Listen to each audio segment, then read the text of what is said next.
2 മീൻകറി അടുപ്പിച്ച് കഴിച്ചാൽ വെള്ളം കുടിക്കണം. കളമശ്ശേരി കാർഷികോത്സവ വേദിയിൽ വിധികർത്താക്കൾക്ക് വെല്ലുവിളിയായി പാചക മത്സരം. മണ്ഡലത്തിലെ വിവിധ ഭാഗങ്ങളിൽ നിന്നും 6 പേർ മത്സരത്തിൽ പങ്കെടുത്തതിൽ പ്രധാന താരം പാൽക്കപ്പയായിരുന്നു. എന്തായാലും ആ പാചകം ഒന്ന് കണ്ടിട്ട് വരാം.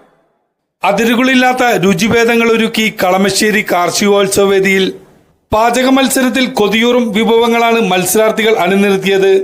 വിധികർത്താക്കൾക്ക് വെല്ലുവിളി നേരിടേണ്ടി വന്നു. പാൽക്കപ്പ, മീൻകറി, ചമ്മന്തി, കൂൺപായസം, കുറുക്ക് കാളൻ എന്നിവ ഒന്നിനൊന്ന് മെച്ചം. യൂട്യൂബർ ബ്ലോഗർമാരായ കിഷോർ, മൃണാൾ എന്നിവർ വിധികർത്താക്കളായി.